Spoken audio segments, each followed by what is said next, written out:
بسم اللہ الرحمن الرحیم الحمد للہ رب العالمین والعاقبۃ للمتقین والصلاة والسلام علی خیر خلقہ محمد وآلہ واصحابہ اجمعین۔ آج زاد الطالبین میں ہمارا 30واں سبق ہے، جس میں ہم حدیث نمبر 23 کا ترجمہ، لغوی و صرفی تحقیق، تشریح اور ترکیب کے بارے میں پڑھیں گے۔ حدیث نمبر 23 ہے، وَحُسْنُ السُّؤَالِ نِصْفُ الْعِلْمِ۔ وَحُسْنُ السُّؤَالِ نِصْفُ الْعِلْمِ۔ وَحُسْنُ السُّؤَالِ اور اچھے انداز سے سوال کرنا، نصف العلم آدھا علم ہے۔ وَحُسْنُ السُّؤَالِ اور اچھے انداز سے سوال کرنا، نصف العلم آدھا علم ہے۔ اب یہاں پر حسن خوبصورتی کو کہتے ہیں اور اس کی جمع محاسن آتی ہے۔ حسن یحسن حسنا باب کرم یکرمو سے بمعنی خوبصورت ہونا۔ حسن خوبصورتی کو کہتے ہیں اور اس کی جمع محاسن آتی ہے۔ باب کرم یکرمو سے حسن یحسن حسنا کا معنی ہے خوبصورت ہونا۔ السوال سوال کو کہتے ہیں، باب فتح یفتح سے مصدر ہے، سأل یسأل سوالا۔ العلم مصدر ہے، باب سمع یسمع سے، علم یعلم علما،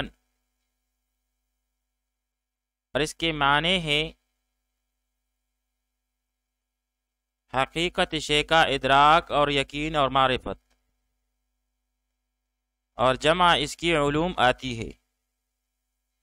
آئیے اب اس حدیث شریف کی تشریح پڑھ لیتے ہیں۔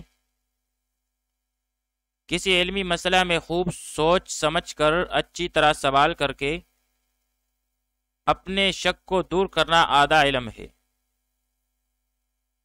اس سوال کے بنا پر شک اور تردد ختم ہو جائے گا اور بندہ کو پورا علم حاصل ہو جائے گا۔ کسی علمی مسئلہ میں خوب سوچ سمجھ کر اچھی طرح سوال کر کے اپنے شک کو دور کرنا آدھا علم ہے، اور اس سوال کے بنا پر شک اور تردد ختم ہو جائے گا اور بندہ کو پورا علم حاصل ہو جائے گا۔ اصل میں جب آدمی کسی مسئلہ کے بارے میں سوال کر رہا ہوتا ہے تو اسے کچھ نہ کچھ علم ہوتا ہے، اور وہ سوال کر کے اپنے ناقص علم کو کامل کر رہا ہوتا ہے۔ اسی وجہ سے اس کو نصف علم قرار دیا گیا۔ جب آدمی کسی مسئلہ کے بارے میں سوال کر رہا ہوتا ہے تو اسے کچھ نہ کچھ علم ہوتا ہے، اور وہ سوال کر کے اپنے ناقص علم کو کامل کر رہا ہوتا ہے۔ اسی وجہ سے اس کو نصف علم قرار دیا گیا۔ اس سے معلوم ہوا کہ جو سوال بغیر سوچے سمجھے یا حصول علم کے علاوہ کسی اور نیت سے ہو تو وہ نصف علم نہیں ہوتا۔ اس کی مثال ملا علی قاری رحمۃ اللہ تعالی علیہ نے امام یوسف رحمۃ اللہ تعالی علیہ کی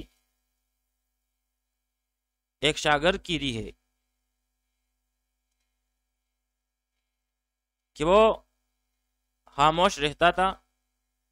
امام یوسف رحمۃ اللہ تعالی علیہ نے ایک دفعہ اس سے کہا کہ تم بھی پوچھا کرو۔ ایک دن جب امام یوسف رحمۃ اللہ تعالی علیہ نے روزے کے بارے میں فرمایا کہ یہ صبح سے غروب تک ہوتا ہے،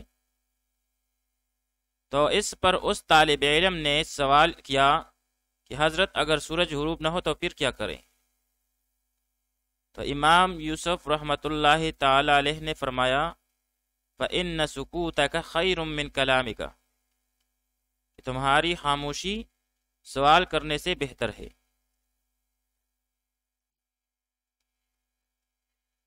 تو بھائی جب کسی علمی مسئلہ میں خوب سوچ سمجھ کر اچھی طرح سوال کیا جائے تاکہ شک کو اور تردد کو دور کیا جائے، تو اسے اس حدیث شریف میں نصف علم قرار دیا گیا ہے۔ آئیے اب اس حدیث شریف کی ترکیب کر لیتے ہیں۔